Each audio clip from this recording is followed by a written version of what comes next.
This sort of it's live. Yeah, we don't want to go live now while we're having pizza and stuff, do you? But Yeah. You could just leave it there, isn't it? yeah, I think it'd be better Yeah. if you just left Oh, it like you mean that. when I'm presenting? Yeah, Ah, yeah. because A, you've got the audio. Yeah. B, you. Oh, right. Yeah, you are right. That's not a bad idea. Because then you get the slides.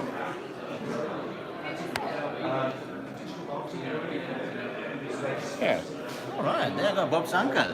I'd stick with that. You get the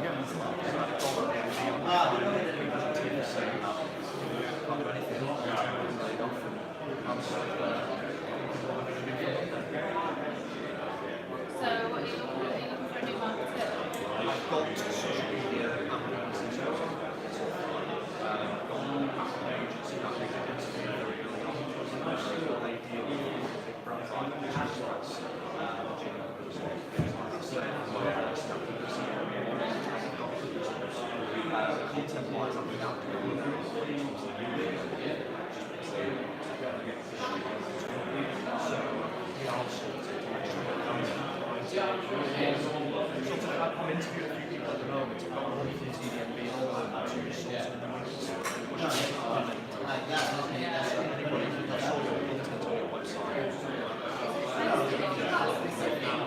Reading out loud, see the old names. There's a few pieces I've written, a few Andrew's written, a few Caitlin's written, a few that Jan have written, and then Warwick's written. I think Kate will written. Quite a few. We have somewhere in the region of 15 to 20 pieces.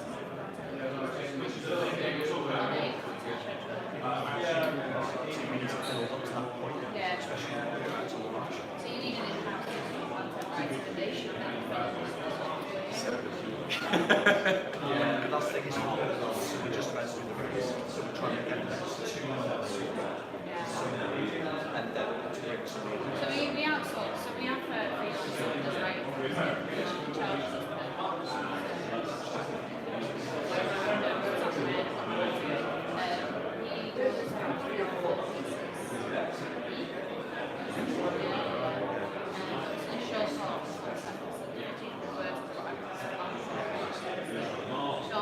So I wouldn't mind having a short one.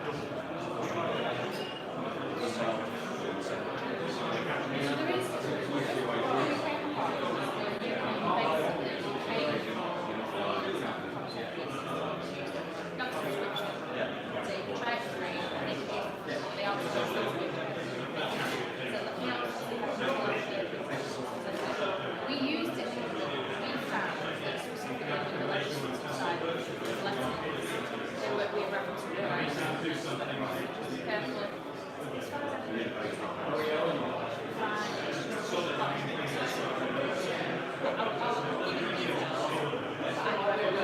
With a caveat. No, that's fine, that's fine. I just need, I think we're going to go with the XTDMB.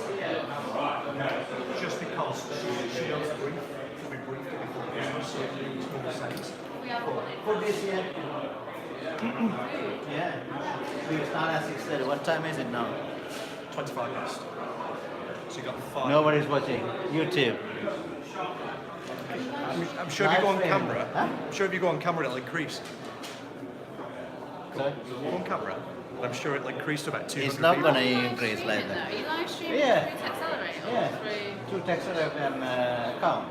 Have you posted the link on LinkedIn? Can I share it? No, you can share it. Can you find? Posted it? No, I didn't. So how are you expecting anyone to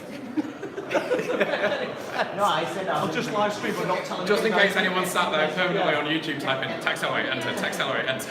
Can you find the link and post it, please? Yes, will do. You posted it on No, WhatsApp, it's didn't you? live. No, it's YouTube. No, as in the link is on WhatsApp. Yes, it is. Yeah, I did. But I don't know whether it's the same link. No, that's the event link, isn't it? No, it's on. No, That's the YouTube link. I'll just see if it comes up through that. No, what time? We need to start. Techcelerate launch. 5 minutes. People are not grabbing. I hate starting late. I don't think it matters. I have some standards. Menage. Right, I'm going to get a beer. Well, thank you for that, Alex. It'd be really helpful just to try and get this over the line. Couldn't believe it when she called me. I bet. She was tears on the phone. She thought, "Do you know the reason why?" 2 pints of blood. You were stopped paying. They left it all in the She said,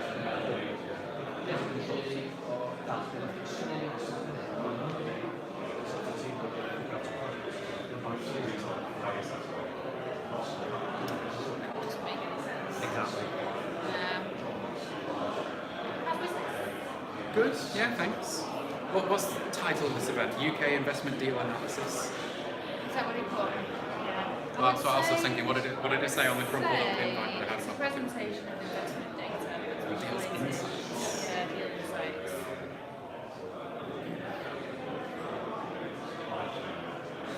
And it's probably more of a panel discussion really than it is deal insights. Because most of it is really information. So I'd say the panel discussion is going to be around the issues facing businesses raising investment and as with everything in our lives, it's very rushed. I've seen the schedule is filled out considerably in the last couple of days. Yeah, I started with what do you want me to do? Just be around the network. So can you introduce it? Can you host a panel things? Which phone call came in yesterday afternoon? When it was on the group on like 2-3. Yeah. I might have somebody from there actually. From Ideal Flatmate, who are based in London. They're just doing they're doing C to Series A raise at the minute. Okay. Over 2.5 mil. So doing quite other things. Just saying about pitching this. Surprised. Yeah, wow. It's food as well.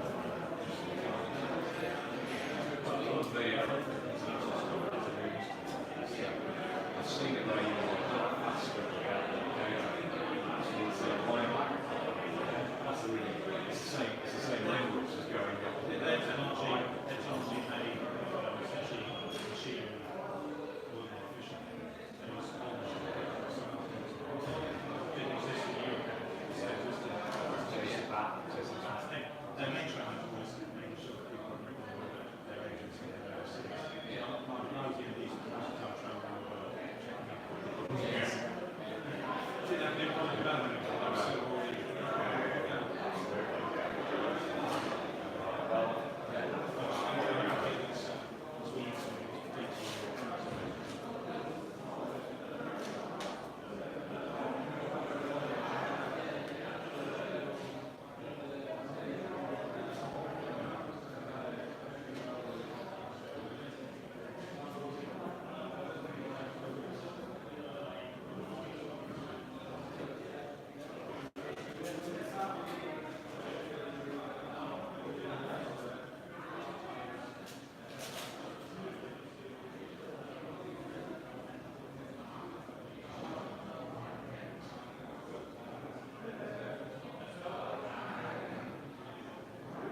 Oh, one person is watching. Oh, that's nice.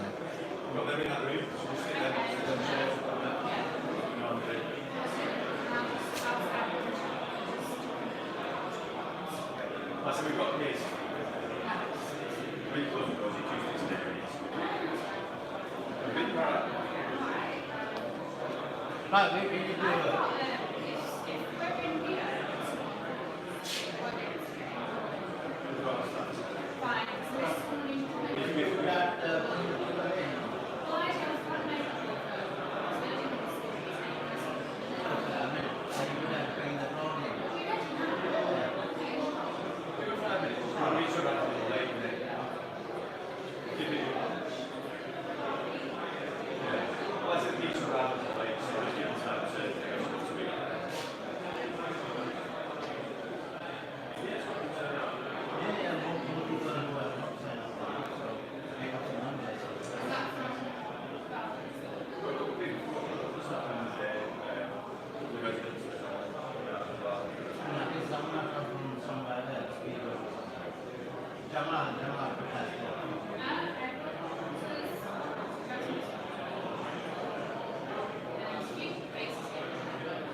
Seems to be following one of the instructions of shooting. I know.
There's still a directed pizza if you want to grab it in the lunch break.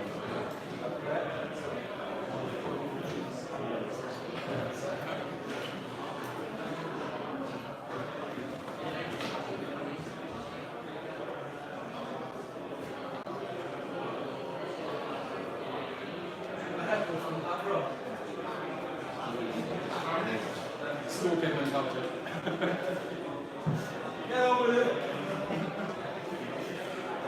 You realise the live stream is starting.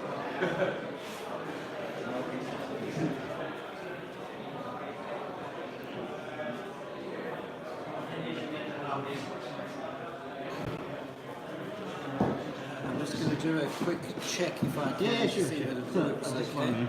So, there we go. That one. What's that in there? So, I mean, we're going to move people in the panel. Those two. And then if you stop there and that's where the people are. Okay. Now. Do you want to try it on? Yeah.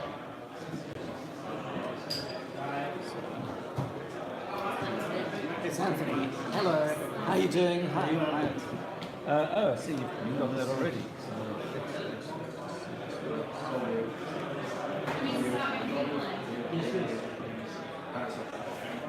Hey, rock and roll. This is a display. Yeah. Okay. All right. Excellent. Okay. Hey, it works. Yes. Thank you.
Can you share this from YouTube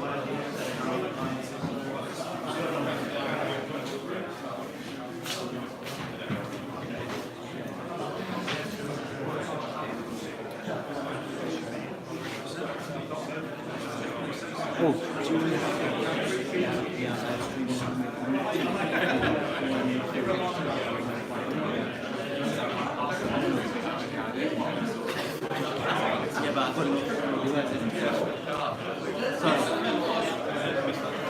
Turn on that.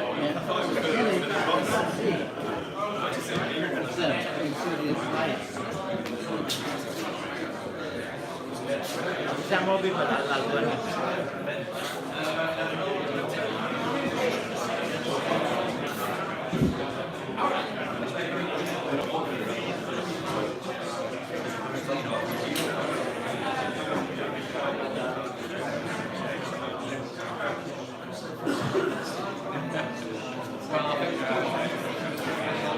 I imagine the other two backs by now is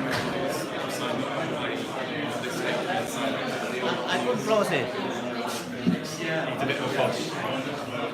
Oh, you need brute force. I mean, it's not something that's.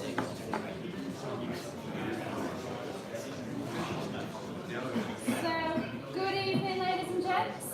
Welcome to Techcelerate's Deal Insights. Thank you very much for giving up your evening to come and join a discussion with us about the investment in the UK and the way that Techcelerate have put together the information to then present it back to you. It's quite on point at the moment, as there was recently an article that was published announcing that the investment into businesses in the Northwest is falling behind the rest of the UK. So it will be interesting what information Manoj ends up presenting to you to whether or not that is true. So I think there will be a question asked later on. So just to let you know about the event itself, so my name's Alex Morris. I work with the Techcelerate network here in Manchester.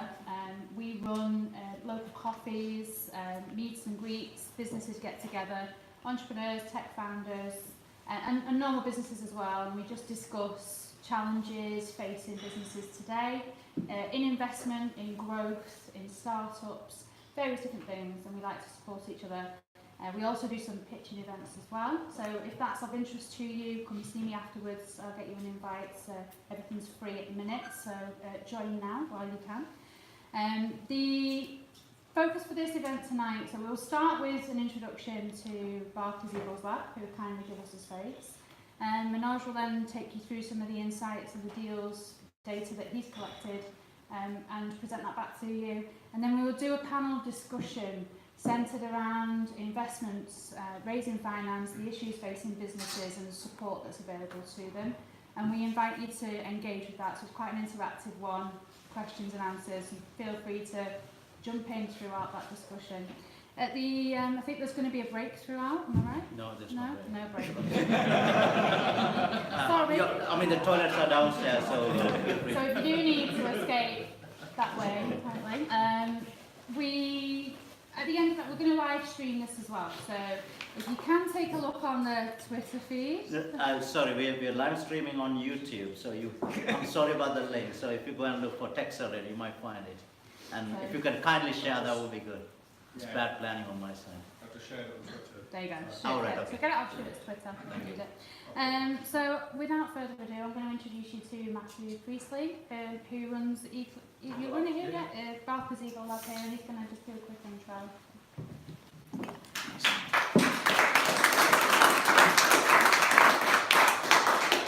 Evening everybody. So yes, my name is Matt Priestley and I run the Eagle Lab here in Manchester.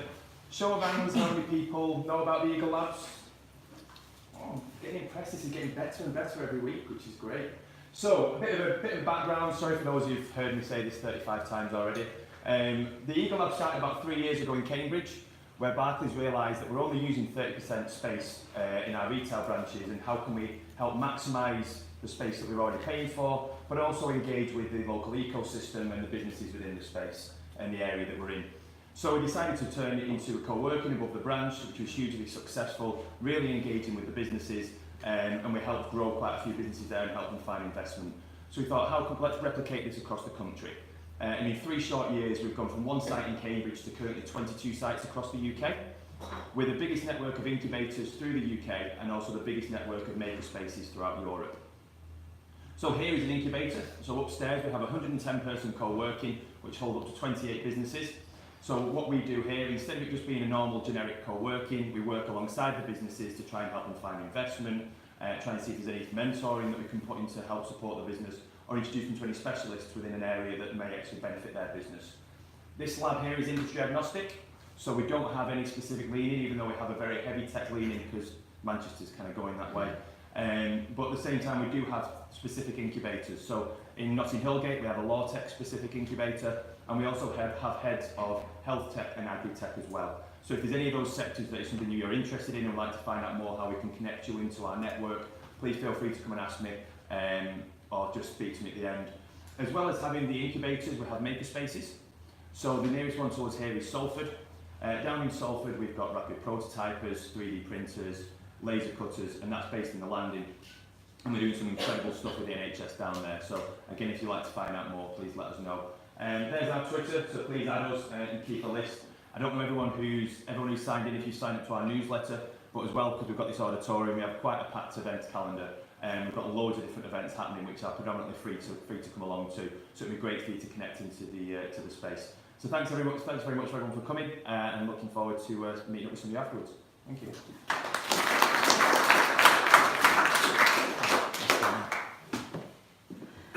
Hi.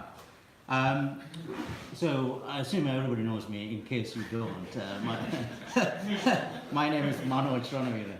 So the Techcelerate you know today is the second version or the second coming.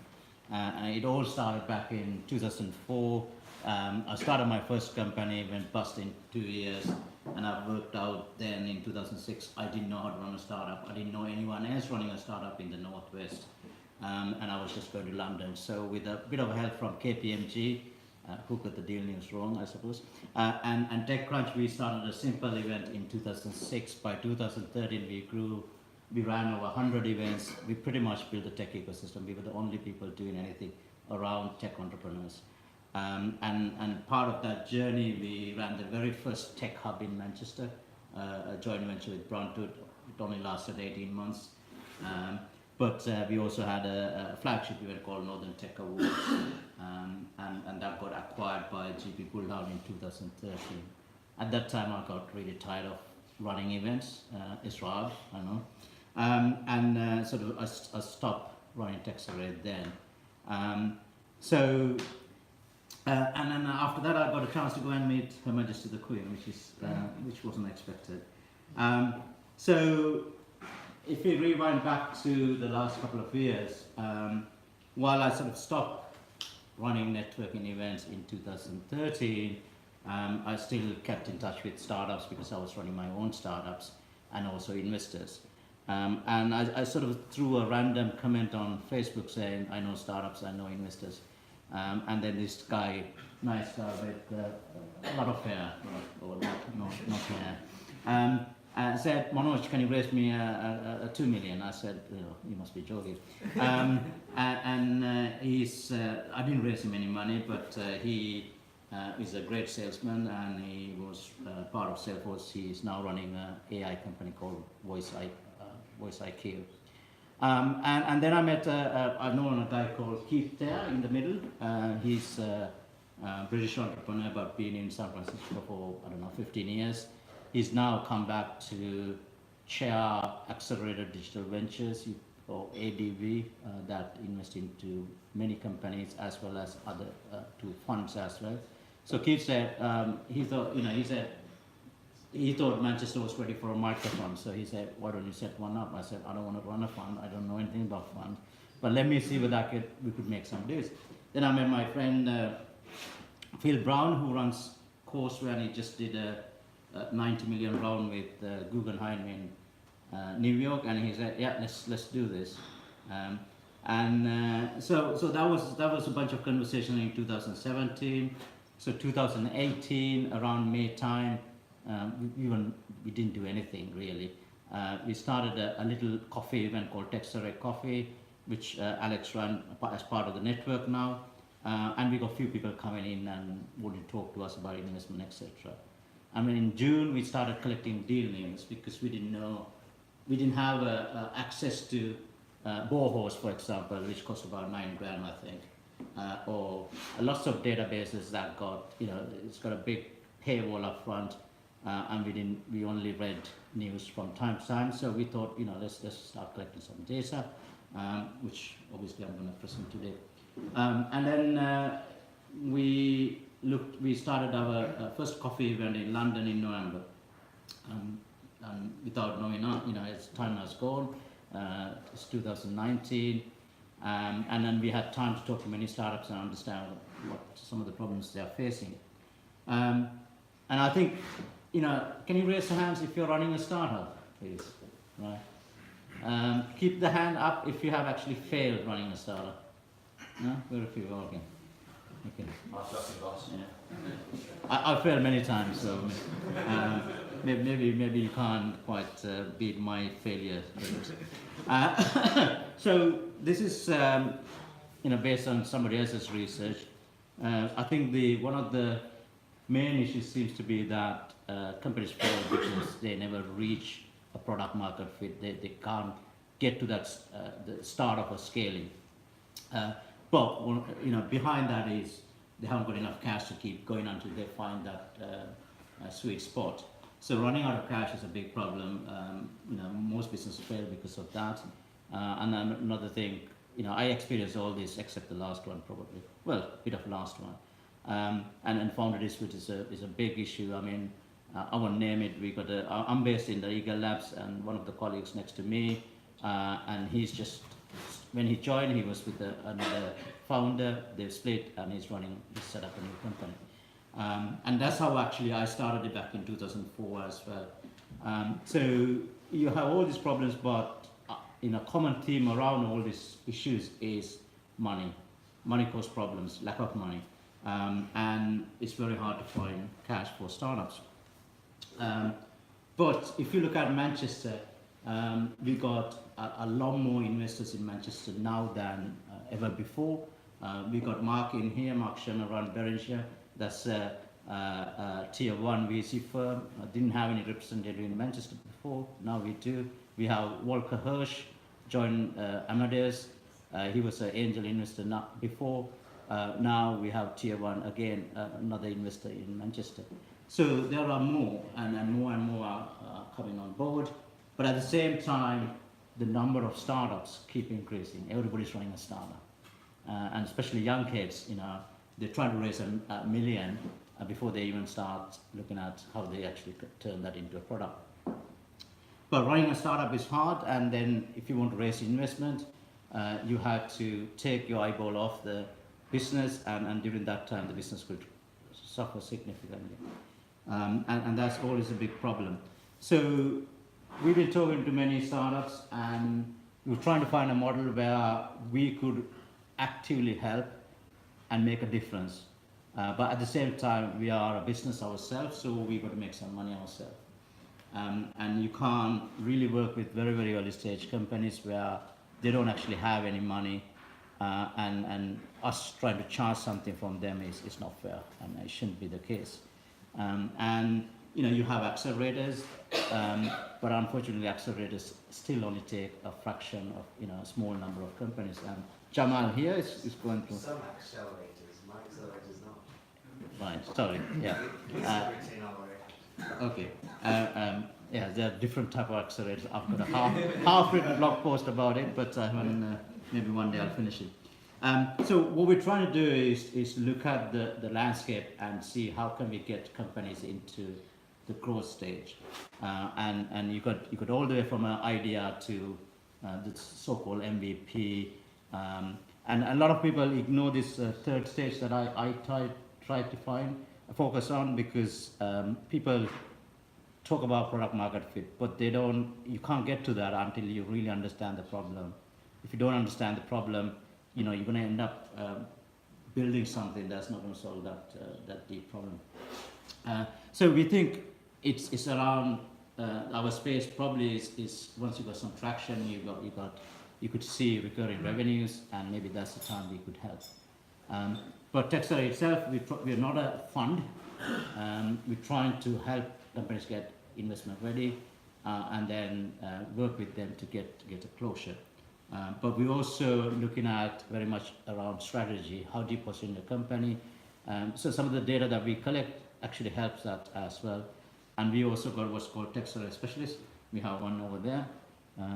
And we try to open up, once you raise investment, how do we help those companies? We look at that as well.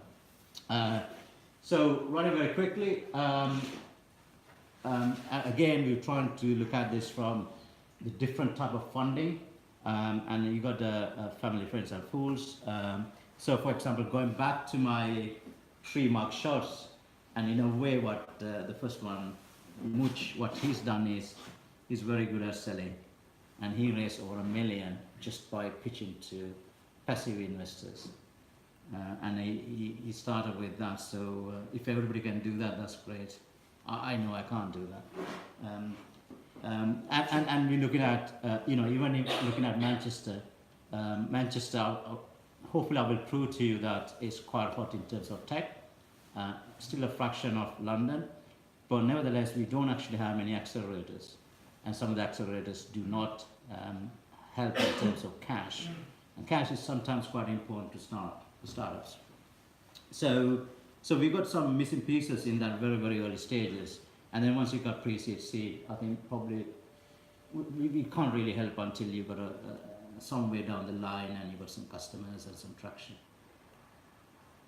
In terms of our process, it's no difference to many others. We try to To us, you know, we try to build a brand called Techcelerate, so we try to work with startups and investors. All we are doing in a way is trying to de-risk for investors as much as possible. There's significant risk in investing into startups, but we think we can help mitigate to some extent. So a few more mugshots. Some of you are in the audience. Lovely Alex is helping me, keeping me straight, and getting the network in place. We got Stuart's. The idea is that as we help companies raise investment, we got to then find ways to use that investment to build the customer base. So Stuart got certain skills in terms of building channels, and then we got a few others around us. And then we'll try to grow the Techcelerate specialist. Typically the idea is that they fly in, fly out type, you know, help them. They're not permanent employees, they come in to fix problems and disappear. Having done some research and spoken to many startups, I don't have an answer to this, but it's more of a question. Could we get companies with some level of traction ready for investment in 3 months? You know, it's not just about preparing a pitch deck. There's a lot of things that need to be done. Anthony's going to speak a bit later on, and you know, he's got an amazing platform called Seed Leaders that could help that process. And then having done that, could we then close in 3 months? Now that's you could get a company ready fairly easily, but closing is difficult. But to do that, we've got to build an angel network around us. And we looked at different type of relationships, and what we're focusing on, what we call the pledge, is that where angels give us a commitment to look at what we bring to them. It's not a contract, it's just a commitment, but in that commitment they also explain the capital available for investment and their appetite for the type of company. So we've done some work, but we haven't really gone crazy with this. So we got about 6 angels, and the total pledge is around 2.2 million. We need to do a lot more, and if we want to make a difference, we have to continue to do this. Now this is completely off the board. Met a chap, and he's got that portfolio, and there's one on the right, Anthony, if you can see there. And he's saying, can we help him to raise some money for his next one? So those, you know, we get to meet certain individuals that's, you know, makes life a little bit more interesting. So that's my introduction, which is quite long. And we have Mike from Barclays. Where are you? Oh, there you go, sorry. And you're gonna present some information from Barclays. Now, please bear with me, because we had to go to Microsoft. The world of Microsoft. This is the tech enablement of Barclays. Yeah. Ah, it works. Here we go. Cool, thanks. How you doing, guys? My name's Mike Holligan. I'm a relationship director for Barclays. In around 3 weeks, I will have been in Barclays for 20 years, so pretty much institutionalised in terms of the banking landscape. But I suppose the role that I do now, which I've been in for about 4 or 5 years, is keenly focused on supporting high growth and entrepreneurial businesses, which I think is a real niche, which is of real interest to Barclays and for me as an individual. I suppose this all started, as I say, about 3 or 4 years ago when Barclays realised that there was a defined group of our business clients that weren't actually served best by the standard banking proposition. And when we say served best, in terms of, if we have a startup business that is, let's just say it's a one-man band, and he does everything that he needs, so he doesn't really need much input from his bank, he just needs an account to make transactions on, then that's all well and good. But we realised that there was a distinct band of businesses that were very innovative, had a real entrepreneurial flair, had different needs because they were growing faster than a normal traditional startup would do. And they weren't best served by the banking community as a whole. So what we decided to do was put a proposition together which is called High Growth for Entrepreneurs. And this is effectively designed to support businesses which have those demands and those needs that need to be served by an advisor and a partner like Barclays. So what I just want to do is touch on how we can help support, what we do a little bit differently potentially to our competition. And I understand that I didn't turn around when there was a show of hands earlier, but there's a few founders and a few businesses in this room. So what I think will be quite interesting for the group as a whole is to talk and show you how we might assess a business for funding, especially when it's in its earlier stages before it's potentially reached profit break even or cash flow generation. So I'm just going to touch on that today.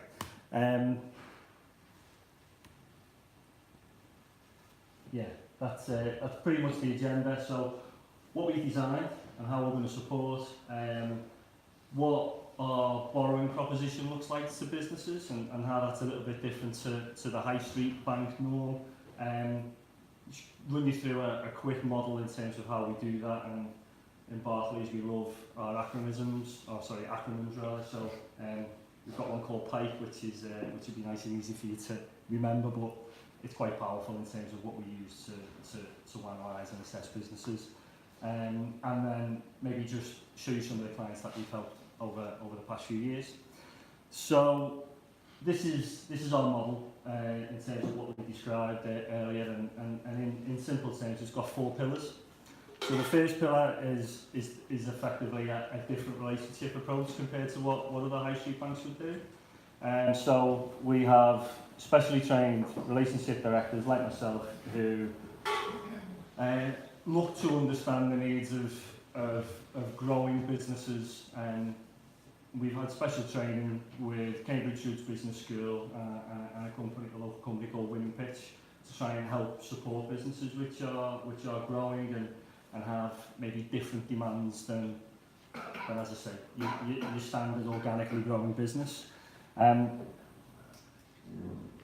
Linked into that is within our proposition we have smaller portfolios than maybe some of our colleagues in the same sort of turnover brackets would look at, and also than our peers in other banks. So that really gives us, me especially, it gives me the time to go and see businesses when they need to see me. Sometimes I'll see businesses once a month, twice a month if they need me, but on average it's about once a quarter, so about 4 times a year. So I don't try and force myself on clients, but yeah, once a quarter normally works out all right. The second part of it is called Beyond Banking, and this sounds really fluffy when I talk about it in terms of how we try and support our businesses, but effectively it's the non-bank sort of value add side of what we do, and it's places like where we are today. It's like the Eagle Lab. It's the connectivity that comes with the people who are in the Eagle Lab, who come to these events, from advisors, from corporate finance advisors to venture capital funds, private equity, angel investor networks, and anything in between, accelerators as we've talked about. It's sort of understanding the local ecosystem, so that if one of my clients needs something or speaks to me about something that I might have an idea on how to help or make it. The third part of this is a pan-Barclays approach, and I suppose this just goes to show that, Barclays, we're a big bank, and whilst we try and focus on businesses that need our support, the strapline when we first designed this was we want to take businesses from micro to IPO. And as cheesy as that sounds, we have relationships with other parts of Barclays, so that would be wealth management, Barclays Premier, and our investment bank if we do want to go public and do that IPO. And again, it's all about that connectivity that we can support with. And the final pillar, which is what I'm going to talk a little bit more about today, is our holistic funding package. And that That entails a number of innovative products that we can use to help our clients find the right funding that's right for them at the right stage and support them in their growth journey. So the main area that I'm going to touch on from the holistic funding package today is venture debt. Now, I'll probably just summarise what we think venture debt is for the room, and then I can talk about it in a little bit more detail. So, venture debt is a type of funding that is designed to support fast-growing, equity-backed or equity so businesses that have had investment from an external source, businesses to grow, to achieve their growth ambitions, to get to that position where they can either start generating cash, start generating profits, or get that exit that meets their requirements. So the difference between venture debt and any other type of traditional bank funding is that if we look at traditional bank funding, then historically, and my time in Barclays over 20 years has basically been, we look at your previous cash generation, we look at your previous profitability, we understand how you can generate enough money to repay us, and if we get comfortable with that, then we'll lend you the money. If we have some security as well, that makes the job a bit easier. So traditional bank funding is within that arena, and what venture debt does is turns that on its head, and it actually, with a business that has had equity funding and backing from external investors, we can actually not look backwards, but really just look forward and look into the plan, the forecast, the model, and buy into the people of that business, and get comfortable with the fact that they will begin to generate cash or profits in a sum that's enough to start to repay our debt at a time in the future. And for me, when I first started looking at this type of debt, looking at traditional banking was bread and butter, and now it's very rarely where I look at a P&L of a client which hasn't got brackets around it and is making losses. So it basically just turns everything I've learned over 20 years on its head, but it's great. I love it. So I get to say yes more times, and I get to support the right types of business at the right time. So that's venture debt in a nutshell.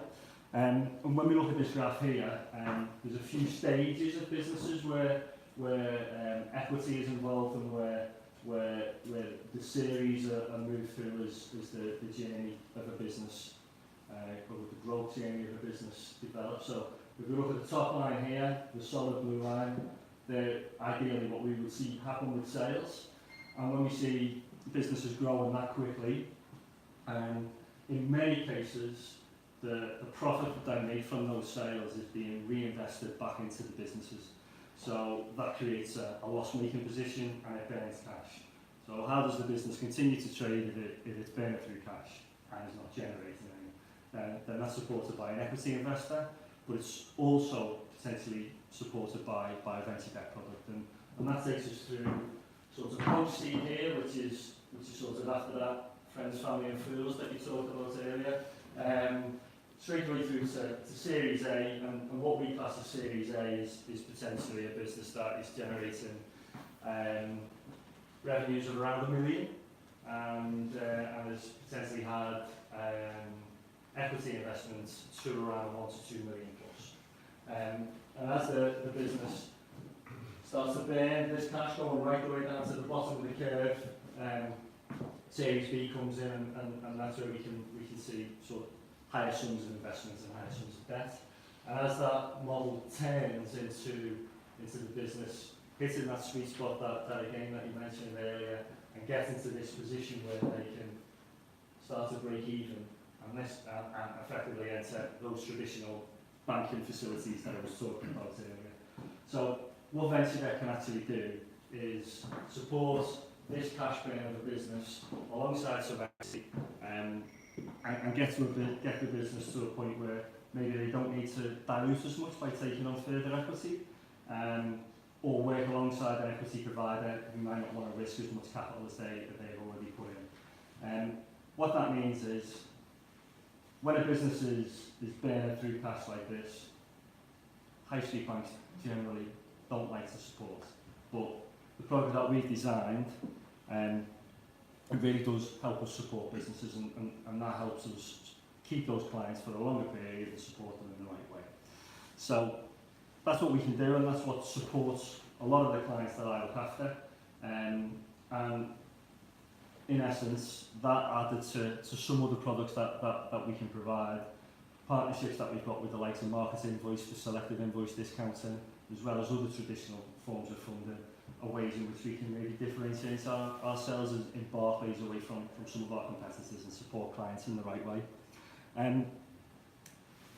When we assess businesses for these types of facilities, we do go through a good level of due diligence ourselves, but it's not financial due diligence, and it's not the type of DD that a lawyer or an accountant would do for you in terms of an equity round. And that's sort of what gives us a bit more comfort, because as a bank, as a high street bank effectively, going back to our history and traditional banking facilities, for us as a bank, it makes these deals inherently more risky than we would ordinarily look at from a funding perspective. So I suppose you might ask, why do we do it? Why do we want to put some of our capital at risk on businesses that we know more of will fail than when we look at traditional funding methods? And there's a couple of reasons for that. The equity that is put into these businesses, we can, as a ballpark figure, usually lend 25% of what that equity is. So when we're looking at the investment that's being made into these businesses, the people who've invested into them and the DD and the due care and attention that they've put into these businesses, whether it be a respected business angel or a renowned venture capital fund, then that really gives us some comfort that someone who has been there, seen it and done it from a business perspective has effectively kicked the tires of that business, and it gives us some comfort to say that they've done some DD. So all we would do is generally some credit analysis to get comfortable with the risk attached to the business. And as another part of what makes us sleep at night and not worry about losing money for the bank, we have a partnership with the European Investment Fund, and the EIF is part of the European Investment Bank, and what the EIF do is provide Barclays with a guarantee for 50% of any capital that we outlay on this venture debt product. So our risk is halved. So that again allows us to take a more balanced and maybe commercial view than we ordinarily would. So that's what we can do in a nutshell. Maybe a bit more than a nutshell. But what I thought I'd do next is, especially for the fans in the room, is look at what our high-level credit analysis would be for assessing businesses. And when I spoke to investors and advisors about this sort of analysis previously, then it's very similar to what investors would do as well. So, or to a lesser degree anyway. So yeah, I thought it would be a useful thing to run through. So I mentioned PIPE earlier. So PIPE is people, innovation, plan and equity. So the first one is people. So who are the people involved in the business? Who are the founders? Who are the management? Who are the investors? Is there any non-exec directors? Are there any advisors who we know, we trust, we want to work with? All of those things come into the people part of any business, whether it be a fast-growing tech business or whether it be a mature manufacturing business. People and management is always a key part of what any fund will look at, but more so when we're looking at businesses that are relatively early stage and are looking to grow and take on significant funding. So people is the first thing. The I is innovation. So innovation for me is what does the business do that sets it apart from its competitors? So how innovative is it? Is it something that's disruptive? Is it the same as the guys down the road are doing? Is it the same, me too, as I would call that, which you can get 10 a penny businesses doing the same thing. Why would we look to back someone who is not setting themselves aside from the competitors. We effectively want to back the winners and the people who are key to potentially disrupting markets and taking their business forward. So innovation is a key point, and it's something that I think businesses really need to consider. P is, or the second P I should say, is the plan. So what is the plan? What's the strategy? What is the mindset of the business? What does the model look like? What does the cash flow look like? When do they run out of cash? What is the cash runway? What's the plan B? So what if plan A doesn't work?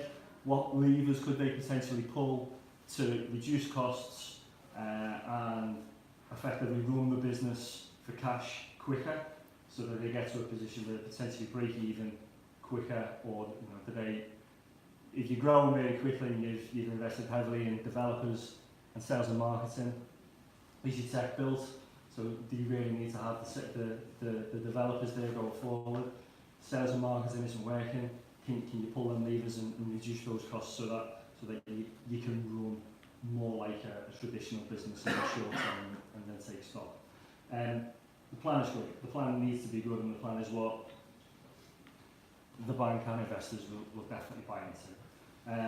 And the E is equity. So I mentioned earlier that venture debt relies on having an equity invested into your business. So from our perspective, we look at who your investors are, who you're talking to and who it's likely to be. Can we work with them as a bank? Have they got a good reputation? Will they likely potentially follow on if you need more cash? And are they people who effectively, as I say, we can work with? I suppose really high level, but I think that's quite a powerful slide for people to think about when a business is either looking for funding or is potentially raising further funds further down the line. It's something to consider.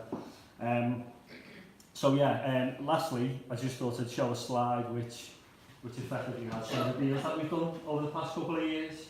Now looking on there, there's a couple which we've done locally. Access Pay, I'm sure many of you will know from the Manchester ecosystem. Vapor Media, another client of mine who we've backed recently. I think MetaPack was done in the Northwest. But there's some deals which are from around the country as well, and just show the diverse nature of our portfolio. We do a lot of tech because there's a lot of tech businesses that grow really quickly, and there's a lot of investment going into tech, but it doesn't necessarily need to be completely a tech business that we look at backing. That's pretty much it from me. If anyone's got any questions, happy to field them now, or you can catch me later. I'll leave it up to you. Well, thank you.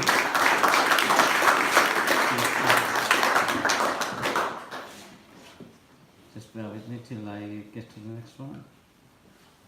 Right.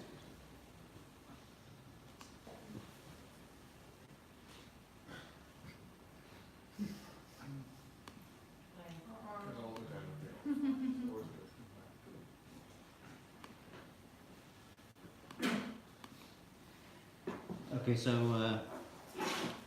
I'll talk a bit about the data that we collected. So we started collecting data around June, but had access to some of the data prior to that, and so we can't, based on that, we can't say whether there was less deals in before June, just because we are.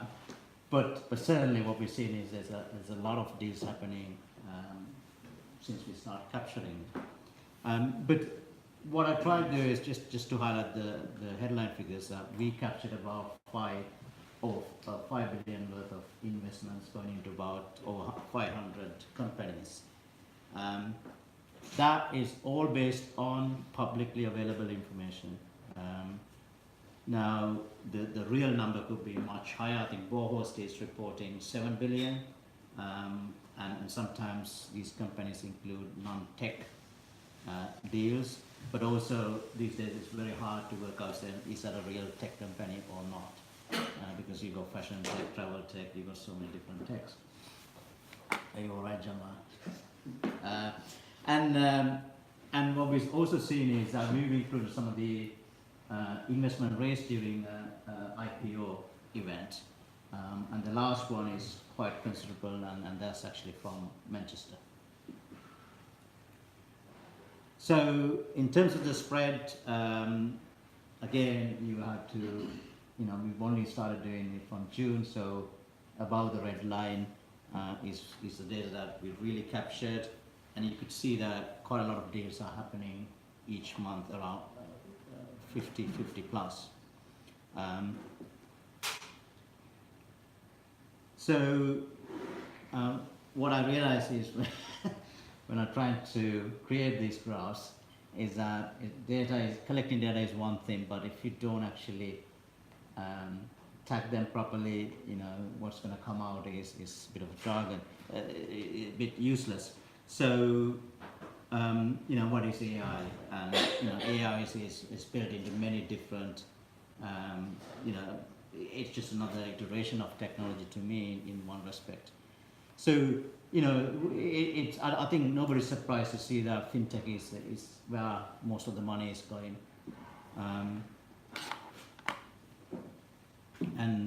You know, I don't know whether anyone managed to buy some shares on Monzo last time. You know, closed what 20 million in 2 hours or so. It's just getting crazy with fintech sector. In terms of, again, what that proves is, I presume you can see at the back, right? Okay. Yeah. Is that, again, you know, if you look at the total sum, more than 50% has gone into fintech. It's quite staggering.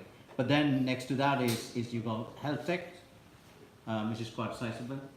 So, you know, we talk about NHS not innovative. Not all that is going into NHS, but nevertheless, companies are breaking into NHS. Then you got SaaS, but SaaS is becoming a little bit blurry because if you take any business now, recurring revenues is key part of everything you have to work on.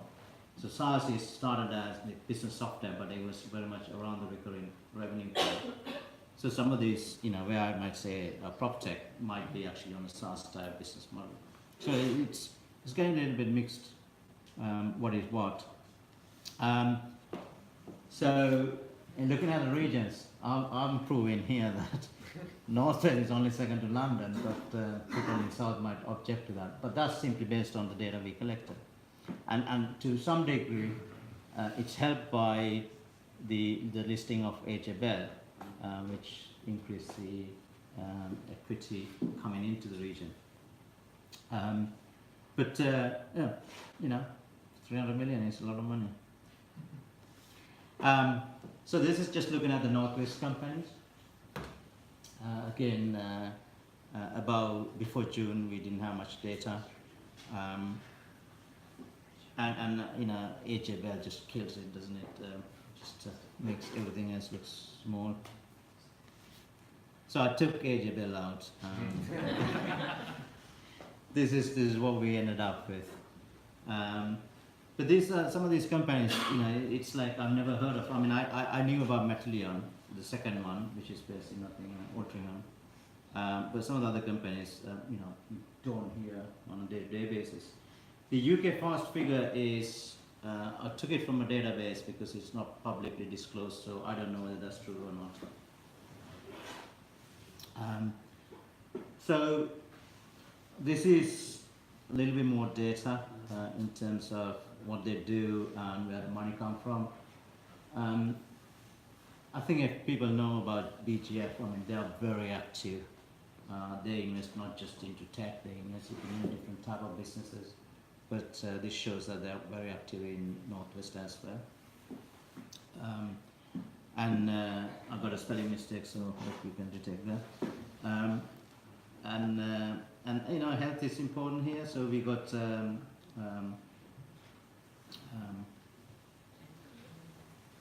we've got Deep Bridge showing some activity there. So this comes to asking for money. So we've been sharing this information weekly with anyone who wants to have that. We share that through a newsletter, and it came to we got to a point where somebody suggested maybe we should monetize that. So we went out to market and said £4 you could have the full version. If you don't want to pay £4, you could have 10 deals a week. And during this, so we've been doing this for over 33 weeks since June, and a lot of people wanted to have a lot more meaningful data than simply saying these companies raise money and this is what the sector they're in. And at the moment, we don't have a mechanism of releasing that information. We obviously don't want to give access to the full database. It's a spreadsheet. So what we look at is, could we actually build a small app if we can find 50 people willing to pay some upfront fee. So we went out to the market and said, okay, if you pay £52, which is £1 a week, and if 50 of you agrees to buy that, then we'll start looking at building this as a product. So that's where we stopped with deal news. Now, I didn't have many pretty big shares like some of the others do, but I think we've got some data which is quite useful. And it needs to be in a bit better format so that you could extract insight out of that. And if we manage to get 50 people to commit, then we might be able to get to that point. So what we have now, so I finished my session. We have 2 companies presenting. Is Michael here? Michael Jason? No. Yes, no. So we have Seed Leaguers. Anthony has come from all the way. Now, it's the first event I've been to where there are 2 Anthony Roses, right? And they both claim to be the good-looking ones, right?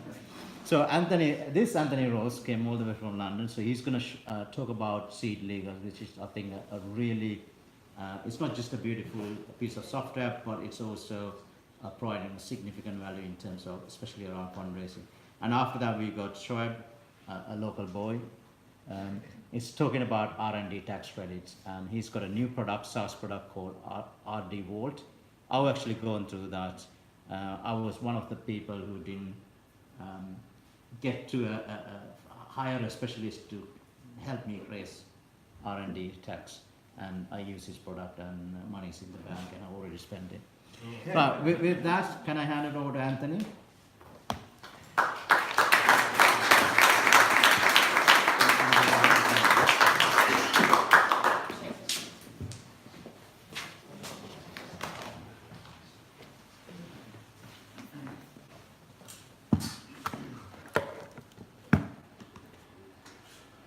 So, hello everyone, I'm Anthony Rose, the other Anthony Rose. I used to head up BBC iPlayer years ago. After I left the Beeb, I built a startup, I sold it, I built another startup, I sold it, I invested in a few, I got tired of paying lawyers, met my co-founder and decided to change that. And we created Seed Legals, which is a one-stop platform for any startup to do essentially now anything on their startup journey. There are more than 5,500 companies on the platform. We started about 2.5 years ago, launched a year and a half ago. We're now 17 people, closed £1 million round about a year and a half ago. Actually profitable now, which is fantastic, and still nonetheless working on our Series A, which takes some of my time, and of course it will be done on our platform. So, what I wanted to do is, instead of showing slides, I thought I'd live dangerously and show you how to do everything for it as a startup in a completely new way. And one of the things I love about technology is I think technology solves problems in 2 phases, and hopefully this will come through here. Phase 1 is to take what humans did before and do it in a much better way. It's just solving a utility problem. You're a founder and you need to close a round. How can you do it better? And the second thing is to change the game completely, to do things you could just never do before. And I liken it a bit to maybe self-driving cars. Round 1, you can read the newspaper while the car drives. Yeah, exciting, not hugely big. Round 2, nobody needs a car. You don't need garages, they're twice as many on the highway. Everything's done differently. And my goal round 1 is to make it insanely better and easier for investors and startups to close a round, for companies to get funded. But round 2, Why do you still need a round? Why can't you raise flexibly? Why can't you have automated share transfers? And some of these are already delivered, and some of them are coming. So, with that in mind, let me give you a quick overview. So, as an investor, you can see your complete portfolio on the platform. So, the endless sending of Word documents backwards and forwards with red line changes is over. You can share things. You even get notified as people are completing their rounds and signing things on the platform. So, as a startup, the first thing you would do is you would log in, accelerators and so on, tell people about C-Legals, and you log in, and I don't know if it's still connecting with this. Okay, it's taking its time. Okay, great. And it will then connect with Company House and put in your company details. You can now build all the team agreements that you need for your team. So before you start, it's super important that the founders have shared vesting agreements in place in case they split up, which happens maybe about 10% of the time that we find. So you can do all of these. You can protect your IP, and when you go and talk to your investors and they want to do their DD, you've got that all sorted. The next thing is to build your cap table, and we find about a third of the time people's cap tables are a mess. What things on Company House are wrong, they're doing in a spreadsheet. So we have a beautiful cap table builder, and you can go backwards and forwards round by round. You can have some fun and see how much everyone's worth at different exit scenarios on the company. So you can see if the company had preference shares, if you gave your investors preference shares, you could see they're in the money. You can, for example, give everyone a beautiful share certificate, which I won't do now because we'll disturb the rest of my presentation. And instantly, you can never lose share certificates. They're all in your documents folder. So now, the next thing we find is you've got your company set up, and we know that UK is fueled by SEIS and EIS. So you don't have to get SEIS advance assurance, but actually, since there's a high chance your seed or angel round will be SEIS, if you can tell your investor you've got it, advance assurance, you can now do that. So HMRC made it a little bit harder, we made it easier. You can do your advance assurance, and we now, for example, know that you have to provide the name and address of at least one investor, so that HMRC aren't beset by lots of speculative applications. So we show you how to add that. And then we take you through all the questions that they ask, but now explain it. And then we build the documents. We'll even build a beautiful cover letter, and you email it to our team, and we review everything so that when you send it to HMRC, you're going to get it first go. Everything on our platform can be e-signed online, and we'll even show you which documents to include and the names and address of the investors and so on. After your round, your investors are going to want their SEIS certificates. And so, of course, you can do that on the platform as well. So now the next thing is you're now ready to get some investment. But usually what happens is on a call, somebody says, I'm looking to raise 500K, but I've got, 200 lined up. What to do? Do I close my round now, or do I keep waiting? And to find more, and of course, time is money, and on a startup, it needs to go like a rocket ship. So what we did, we didn't create it, but we productized, branded it in a way that law firms just can't, and we took an advanced subscription agreement. So in the US, convertible notes are really popular. The investor gives you money now, it will convert into shares in your round. But in the UK, they're not popular, and the reason is the convertible note won't qualify for SEIS or EIS, because the investor can get their money back or dividends, or interest. So there's something called an advanced subscription agreement. We call it a seed fast, and a seed fast says you give me money now, it will convert and you get shares when I have my next round. And we made it really, really easy to do these. I feel a bit like a drug dealer on a Sunday night where somebody will buy like 5 of them. But it completely transforms the way people can do rounds. Instead of taking months, you can meet someone who says, I'd love to invest in your business, and you go, what's your email? Let me get back to you. So you can do that. We also transformed the way you can close your round with a rolling close. So instead of going, I have to raise either 200 or 500, you say, I'll close 200 now, but top up another 300K anytime in the next few months. So let me show you how that works. So you go to do your funding round, and you say, I'm obviously one of my colleagues was talking, but let's make it a bit of a smaller round. So you're going to raise 150k on a 1 mil valuation. A lot of people think you're giving away 15% equity, but that's a mistake. You're actually giving away 13% equity. So the first thing we want to do is educate people, both founders mostly, but also investors, all the things for a funding round. We'll show you your price per share and so on. But because we've got so many people on the platform, and unlike law firms, we know the underlying deal data, we can use that to, for example, on our website, if you go to resources deal data, we have a fantastic set of resources that show you, for example, founder salaries versus different investment sizes. We know that, for example, founders put their own money into the business, which they'll often write off. A median of £25,000, £26,000 you put in yourself before you go to investors, but this is now a one-click option to repay the founder loan when the company has free cash flow. But probably the most useful one of our deal data is over hundreds of rounds. We've worked out that companies give away a median of 15% equity in the round. So one of the first problems companies have is, how do I value my company? Your accountant would probably tell you, and maybe the nice people at Barclays would tell you, it's probably worth zero. Because you're losing money, you're going to lose more money, you haven't sold anything yet. So why is this fiction that it's £1 million?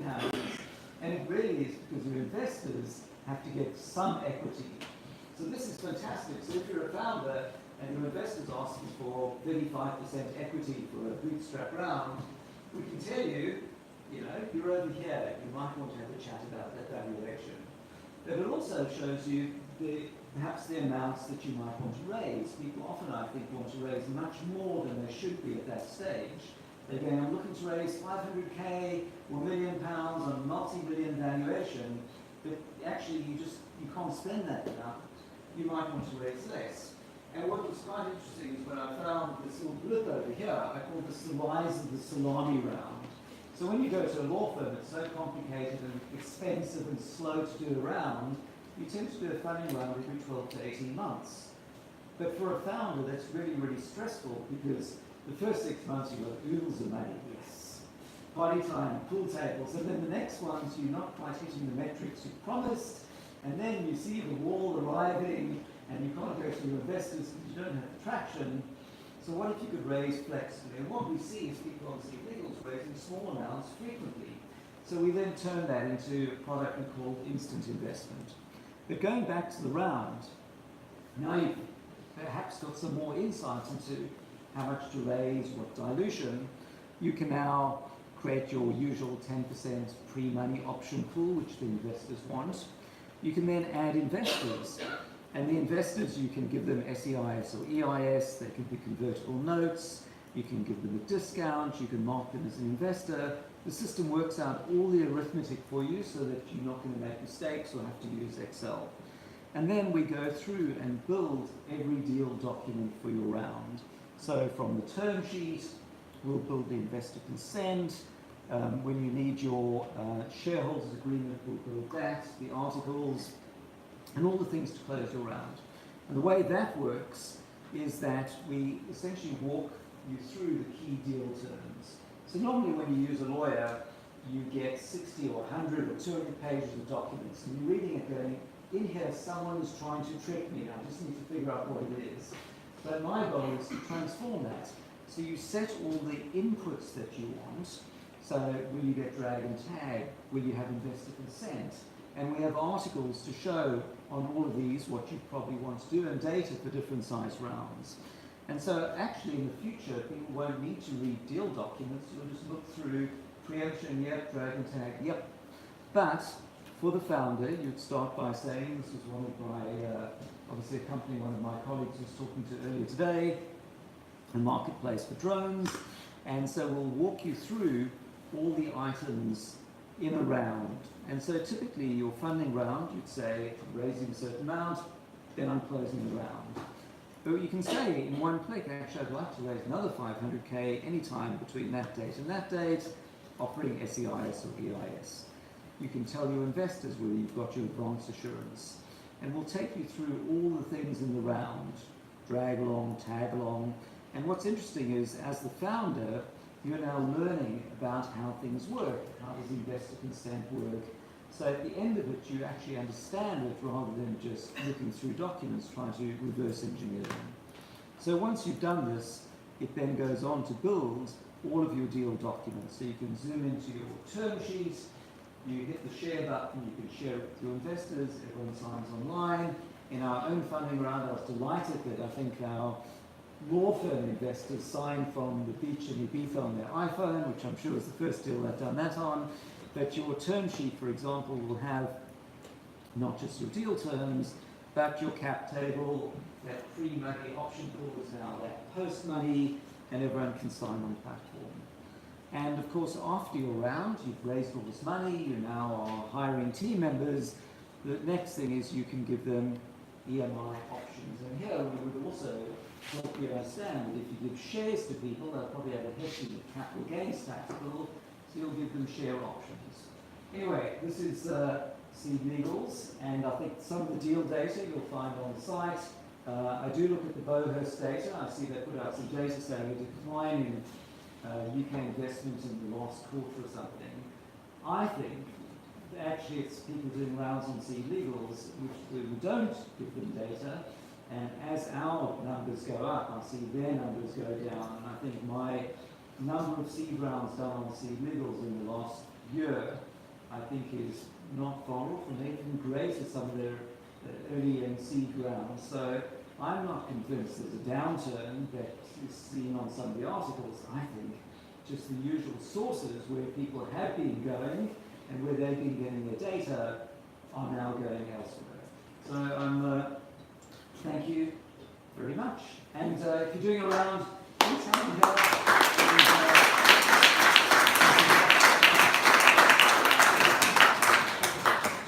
Sure. Thank you. That's very good. Should work, right? Should work.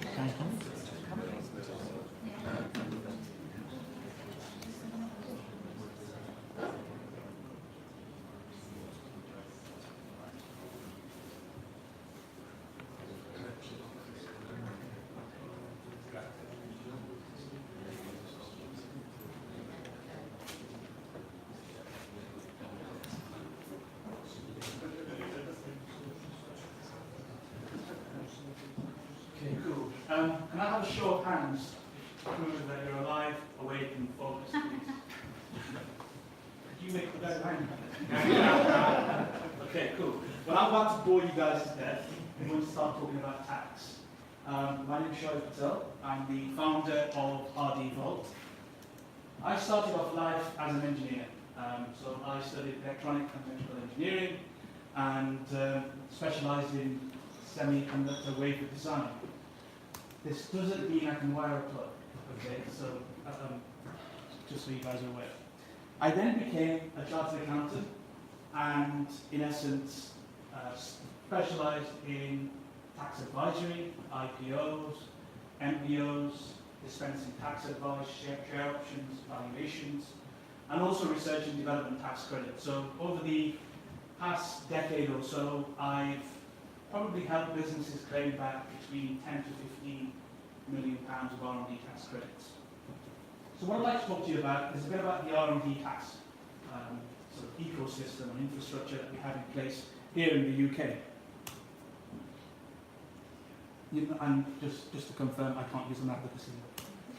Okay, so in the UK PLC, businesses spend around £30 billion on research and development. So this includes the likes of BAE Systems, Rolls-Royce, right down to the guy hot desking in Barclays Eagles, for example. And what the Queen does, or HMRC, is give back £3.9 billion on average per year in the form of tax credits or cash back right into the business bank accounts. So these are checks issued every year to businesses who are resident in the UK carrying out research and development tax credits, research and development activity. At the present moment, 51,000 businesses submit R&D claims in the UK. Okay, and this is forecasted to increase over the next few years. So this is off our pitch deck actually, and what you'll find is there's been a massive growth of research and development R&D tax credit applications to HM revenue customers, and they're struggling at the moment. They had a team of 20 when they began in 2001. We're in sort of 18, 19 now. Their team is now probably about 17, I believe. So you can see why they're struggling. They're trying to automate the way they process research and development tax credit claims, but what you'll find is, and what they forecasted, is that the number of companies making claims is going to increase, but also the check size, instead of being 3.9 billion, it's going to be around 5 or 6 billion over the next few years. And over the next few weeks, what they're trying to do is automate the way you submit research and development tax credit claims. But I'll come on to that in a second. The average check size in the UK for each company is around £60,000. On average, what you'll find is all across the UK, £60,000 is the amount of money a company receives, irrespective of the sector they're in, and this is based on HMRC data. Now, as a rule of thumb, for every pound spent on research and development by a company or qualifying expense, the government gives back anything up to 33.35 pence, and that's if you're a loss-making company. If you're a profit-making company, this goes down to around 20-25 pence. So if you spent £150,000 on qualifying R&D expenditure, you'd expect to receive just over £50,000 of R&D tax credits. So what qualifies for R&D tax credits? Well, that's quite simple. So here's the HMRC gateway test, okay, and this is quite literally off the revenue website. So it's where companies are working on innovative projects in science and technology, attempting to advance in science or technology, and they may even be unsuccessful at what they do. So this may be a company who specializes in biotech, medtech, fintech, or even trying to make a process more efficient, whether it's mixing paint, for example. And you don't have to be successful, which is the beauty of it. Furthermore, what you need to do is you need to try and help prove to the HM revenue customers when you make a claim that you are genuinely trying to make an effort to create an advancement in science and technology. So you need to prove what the uncertainties are. What is it you're trying to do? So if you're trying to mix paint in a more efficient way, so there's less wastage, you need to explain that in some sort of a technical way. And then you need to explain exactly how that is going to take place and how you're attempting to do that. So whether it's having faster sort of wheel spin, just make that up, or whatever it may be, or some sort of a new sort of combination of chemicals. You need to explain that to HM revenue customers in order to justify your R&D claim. And you also need to make sure that you don't have plumbers working on a rocket science project, in essence. So do you have the technical expertise in-house in order to accommodate the research and development you're involved in? You can read more information on research and development using the link above, or you can actually Google R&D tax credits HMRC. Ignore the Google ads, you end up paying a lot of money for R&D tax credits, and go to the first organic search result. And what you'll find is a wealth of information on HM Revenue Customs website. So what kind of costs qualify for R&D? So you have salaries, and these are sort of costs for day-to-day individuals and colleagues working in your business, whether they're scientists, CTOs, or data scientists, or whatever it may be. You have consumables, so these are software licenses, potions, and chemicals that you may be using to facilitate the research and development tax credits. You also have a place that you need to keep warm, or power, whether it's a laboratory, and you also have subcontractors, and these may be individuals or companies that work in the UK or overseas as well, and you need to tap into their particular expertise. So these are just to name a few, and there are a few more expenses, and I won't sort of go into too much detail. So here's an example of an R&D tax calculation. This is what an accountant would really do. This is what I've been doing for the past 10 years. So you've got a super geek, you've got a CTO who earns £80,000 and spends 90% of their time on research and development, developing software. So in essence, what you're trying to say is £72,000 worth of money has been spent on research and development. Then you've got your geek, your coders, or your sort of lab technicians, whoever it may be, and they spend 100% of their time on research and development. So you add £45,000 to the running total. Then you have your going to be. This could be an apprentice, or it could be an individual who is a student, and what they're trying to do is help you out and assist you with making an R&D, helping you with research and development. So you have £25,000 and they've spent 50% of their time playing solitaire and 50% of their time developing some sort of new software. So you apportion the costs. So you get the idea. So in essence, what you do at the end of it is you calculate your total, and this is your qualifying expenditure, which in this case is £175,000. So you've now established that you now have £175,000 worth of qualifying R&D expenses. So this translates to around £58,000 of R&D tax credits. Okay? And if you're a boutique out there, you could be charging 20-25% as a fee of that £58,000. I'm an accountant, so I can't remember the numbers in my mind, but in essence what you'll find is that a lot of money has been spent on these sort of services. So how do we help? R&D tax credits is in essence an aggregation of 10 years worth of experience. I'm trying to make use of my degree and the number crunching I've been doing for the past decade or so, and we've automated the way you prepare research and development tax credit claims. We launched a few months ago. Last month our platform was used by businesses to generate £500,000 of research and development tax credits. These are checks going back to businesses over the next few weeks and months. So our vision is to become a leading platform for research and development tax credits, where you're able to, as a business, or as an advisor for that matter, log into the system and justify and quantify your R&D tax credit claims. Okay? The legislation is not just applicable to the UK, you also have similar legislation in other jurisdictions as well, but we're really focused on the UK at the present moment and really trying to iron out the UK tax legislation for the time being. So what you do is you connect the software to your cloud accountancy platform, whether that's Xero, QuickBooks, or Cashflow, for example, and we download all that information into our system. What we then do is some number crunching in order to help you assess what your qualifying R&D claim would be in real time, and we then sort of provide you with a report, an R&D report, which you can then submit to H and Revenue customers.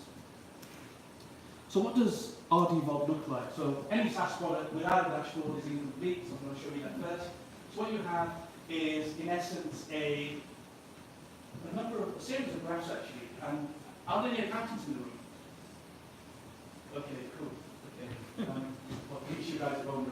But anyway, what you'll find is you have the blue line, which is the total taxable profits or losses before you make the R&D claim. So that's your PCT or TTP, depending on how old you are.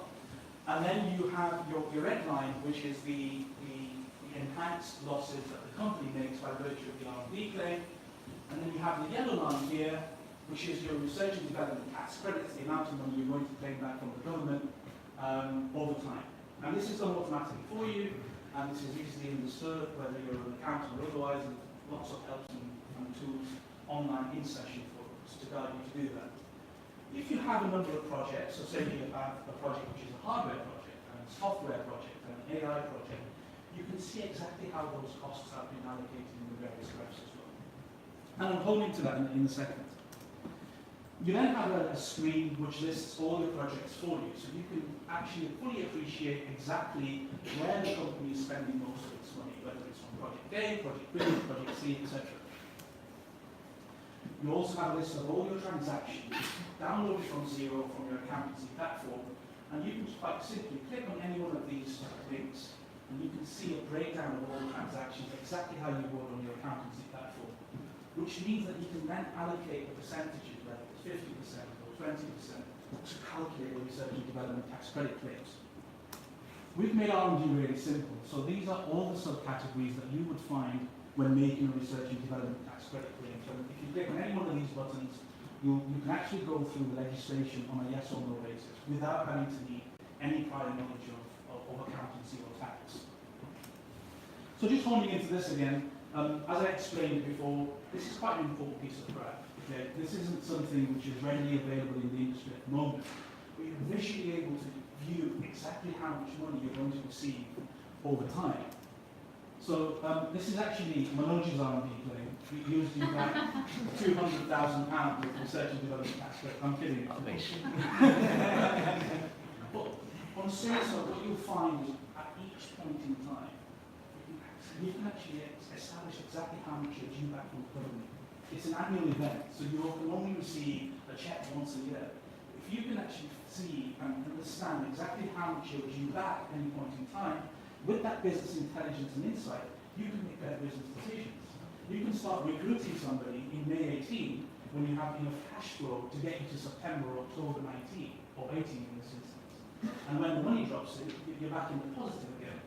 What we're also thinking of doing is using this information. You could possibly walk into a bank perhaps, or other R&D tax credit funding providers, and you can get this money in advance. Although we're not a lending provider, we are looking to integrate with lending providers and lending solutions out there, and we're speaking to a few as we at the moment as well.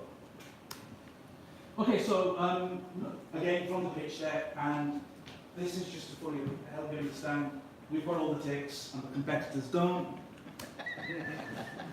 And here are some of the features that we have, but most importantly, we have a flat fee. Okay, irrespective of the value of your claim. We don't really care if your claim is worth £5,000 or £1 million. Okay, we're not sensitive to the value of your claim. We also provide you with dynamic tax calculations, so you can actually see exactly how much your claim is worth automatically without having to do anything. And that's what we're trying to achieve, and that's what we've achieved actually with our team. I'm hoping there's nobody here from the room from belonging to any one of these logos, but you may have come across some of these. You have the concierge services, or the glorified drop boxes that we like to call. You have the boutiques who sort of knock on your door or phone you up, and I may well do as well over the next few days and weeks. And you also have the accountants who are specialists, but what we're trying to do is automate the way you prepare R&D claims, so businesses are not having to pay 15, 20, 25% fees. And last but not least, Manoj has twisted my arm a lot, okay, and in essence, we're providing the service for £35 per month, okay, and that's all you have to pay for each R&D claim, and that's what we have at the present moment. You can log onto the website and sign up straight away. Let us know that you've attended the event. I'm not sure how it's going to work, but if you can, there will be a chat box here when you log onto the website. Just let us know you've been on the Techcelerate event, and we'll accommodate that price for you. If you have any questions, I'll be around towards the end of the session, and here are my contact details. Thank you for listening.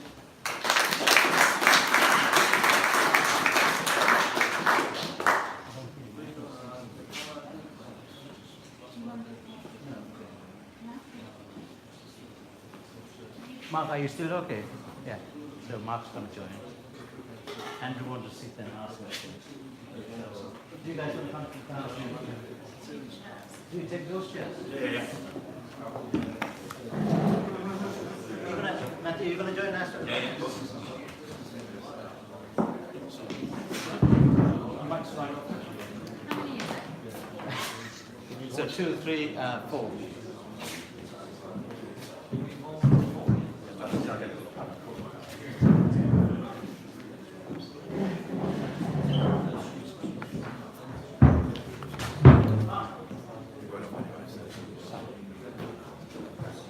Are you in this as well?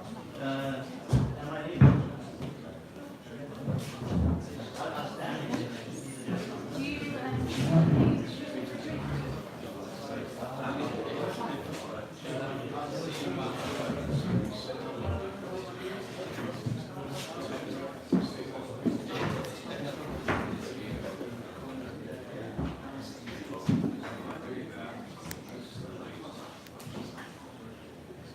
Okay. So, what great evening, I think. Information, nice introduction for Steve Legals and RD Vaults. Some very interesting concepts there. We're just going to do a bit of a panel discussion around investment for businesses, difficulties facing businesses and support available. Mark joined us, I don't know if we've done an introduction, so we'll just do a quick introduction of everyone again. I know that you've already introduced a few. and then maybe open it up to you guys for questions, and then have a discussion about investment overall. So, Mark, do you want to do a quick intro? Yeah, Mark Sherman. I've opened the Berengier office in Manchester. Berengier is a transatlantic venture capital firm. We run about $750 million in our funds. Typically look for Series A, B, and C investments. We've just led the Access Pay annual investment with True Ventures on 66. Cool, and then we'll just do a quick intro again, just for the live thing, if that's okay. Yeah, sure. Well, you guys have met me before. So I'm Shoaib from RD4. I suppose some of the information I have given you in the presentation is we're on our second round of investment. So we just we're in the process of raising seed investments. We've already raised QC, EIS, all those that are out there. So our round is £500,000, and we've raised around 7%. Yes, so I'm Matt Priestley. I'm the ecosystem manager here for the Eagle Labs, and I work closely with businesses trying to find investment and see how we can help them grow. And I'm Anthony from Sea Legals, the fastest and best way to the UK funding round. Nice one. So, I think maybe if we touch on, if you're raising at the minute, what are the challenges you think face the typical business during different various rounds of investment that go through? We'll touch on Sea Legals as well at some point. Okay, sure. I think yeah, it's a good question. It very much depends on the stage of the business, and it's one of the main challenges is finding an investor that marries, or finding an investor that marries sort of the appetite of a business, depending on where they are. So you may have a business which is at MVP stage, and I think Ahmed touched on that in his presentation. And he's trying to find angel investors who sort of would invest in that sort of a business. Then you have the pre-launch companies and where angels and VCs might get involved, and it's having difficulty finding those individuals and finding those sort of VC funds. That's what I've certainly found quite difficult, particularly in the Northwest, because all the money tends to be down in London, and I spend a lot of my time giving my money away to Granson. But in essence, what you'll find is one of my pain points is having to go down to London every other week to speak to an investor, or to try and pitch to an investor down in London. The appetite for investment just isn't here in the Northwest, I believe, or certainly from my perspective. Yes, for myself, I kind of disagree a little bit, but I know exactly what you're saying as far as it is very London-centric. It's basically its own country, London, when it comes to investment, and it's somewhere different. But what I found in here, I think we're very lucky that there's quite a few different angel investment networks that are run through the Northwest, and there does seem to be from people who are wanting to connect into the lab that I've seen to be an appetite of people wanting to invest. However, you'll know better than I will about when it's the want and desire to say they want to invest to the actual crossing the line. Probably the bit where I've got a few months to find out and see how it goes with the businesses. But I've definitely found there's been quite a lot of appetite for people who run firms or have angel networks wanting to support local non-profit businesses. I think on my side, I talk to lots of startups, and perhaps I'm not an investor, but I'm channeling maybe the investor. So the things that appeal is when you've got someone who's running their business like a military operation. We've got some idea, and we're now laser focused on all the important things to do to get to the next step. And equity investment is all about increasing your value, raising more, and doing it a few times, maybe giving away 15% or thereabouts each time. And after the third round, either you're making profits or you are going to exit your business. And to do that, the first point is you need to put enough of your own money in that you have something that is investable. No one's going to invest in a PowerPoint presentation. And that's, I think, the first piece. And then it's finding and leveraging SEIs and EIs. I think one of the mistakes people make is they forget about user testing and finding real people to validate the concept, and begin building it too soon, and then put money after bad, and we've all been there, creating things before we know that people love them. I think another mistake is people go to VCs too early. And the usual VC story, I mean, you can say what the VCs and funds, but it's not easy to find and Google angel investors. So you naturally, often people go to funds. And they go too early. And the fund goes, well, what you're doing, you know, it's just as easy to raise £1 million as £500,000. You go, and giving £1 million, this is awesome. And of course, your valuation then needs to be 4 million or so. So you come back a few weeks later with an updated deck going 4 million. They go, 4 million, you should have revenue and traction by now. Come back later. So you go, well, that was a waste of time. So I think one mistake is create a compelling pitch deck. Be completely shameless and tell everyone you know, download your LinkedIn contacts. When you do Google search, download LinkedIn contacts. It's probably got a few thousand. Make a small picture of what it is, a few words, and send it out to everyone you know. Doing a new bicycle lock with AI, you know, raising 150K, have SEI as advanced insurance, and then have a simple product deck that you can send out as a follow-up. And I think, you know, just recognizing these little concentric circles, and then with laser focus to get into the next one.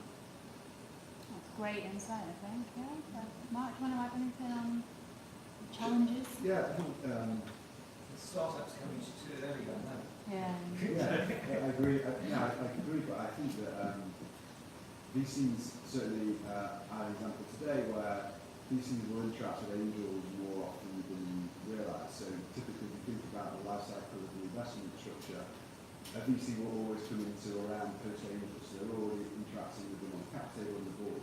So as a VC has a relationship with angels, don't be scared to ask the venture house if you're approaching them perhaps too early. Well, hey, who should I speak to that likes this segment or this sector that I'm investing in? They may be able to point you in the right direction.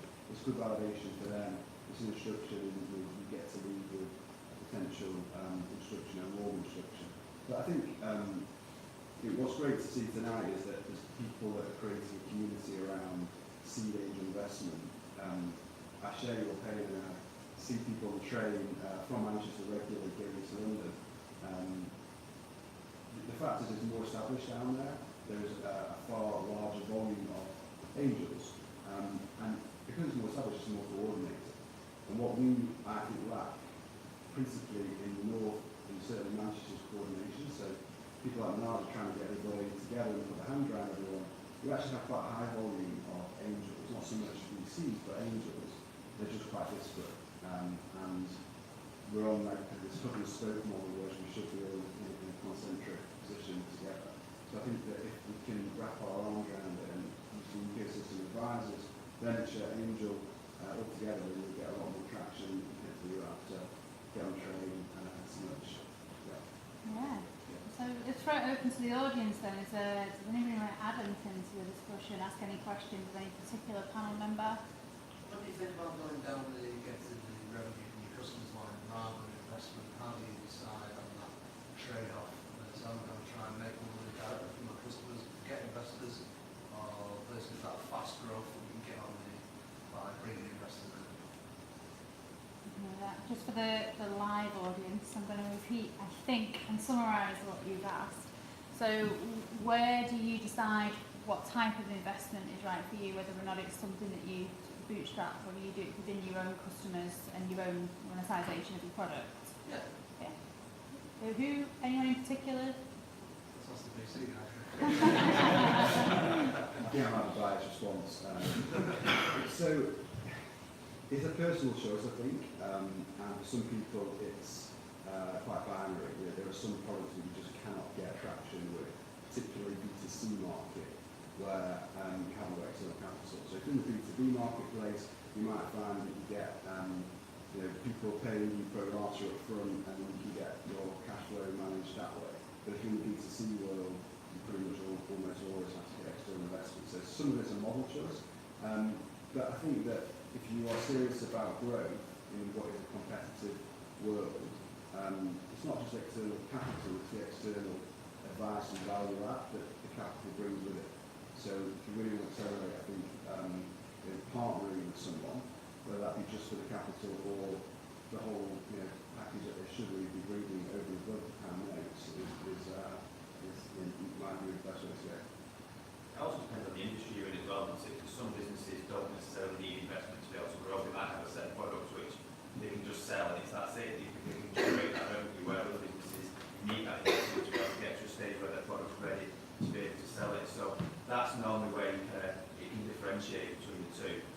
then sometimes people don't want to go straight to market even though they have a slight idea of the product, because if it goes to market and then fails and they've not fully put the money into it to make sure it's right, they can end up completely going under where that money would actually, if they raise the money first to make sure that their product is 100% where they want to be, they're going to get better traction later on down the line instead of going out at 70% going, yeah, I think it's going to be alright, and it fall the next phase.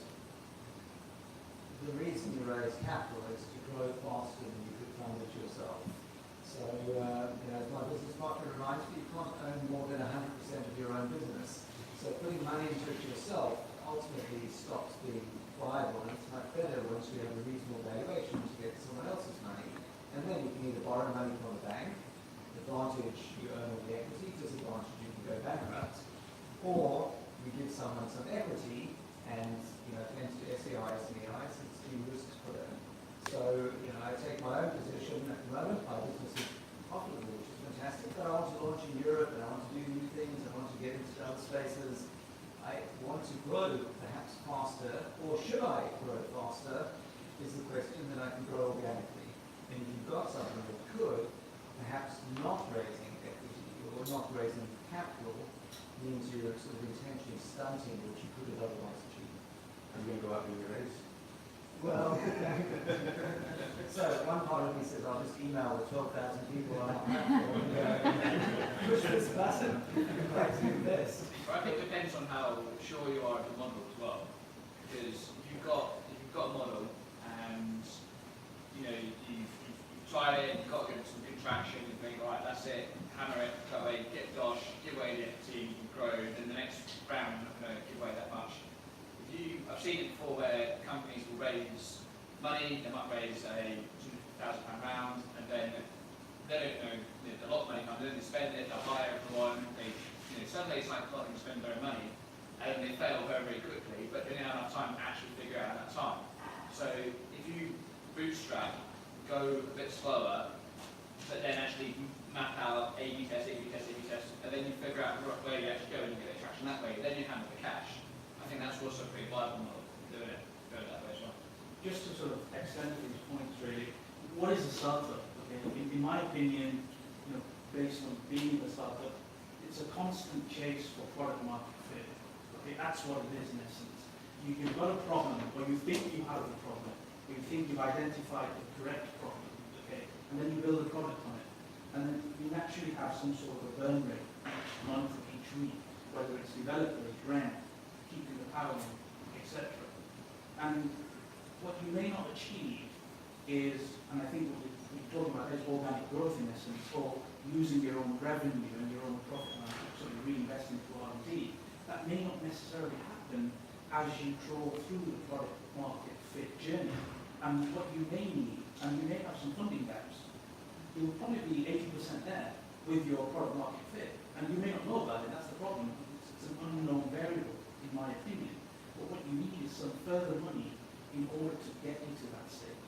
Okay? And this is why I think startups run out of money. It's because if there is a problem, there's a market, we just don't have the right solution, or they haven't actually just tinkered with the problem, just to identify exactly what it is. And by the time you know it, they run out of money and the shuts down. But there's also money required to tell the world that you exist. Marketing. Yeah. Which is the irony in that it used to be very difficult to build stuff, now it's very easy to build stuff, so there's more stuff being built than people can reasonably use. And so the biggest problem often is cutting through the noise, and for that you often just need to do something crazy, an app that's just yellow, with the ghost on it, or something, and an interface that no one older than 15 can understand. And that cuts through the noise. So, jokes aside, there's a very good article that I recommend, which is if you Google Mike Butcher, the TechCrunch editor, the press release is there.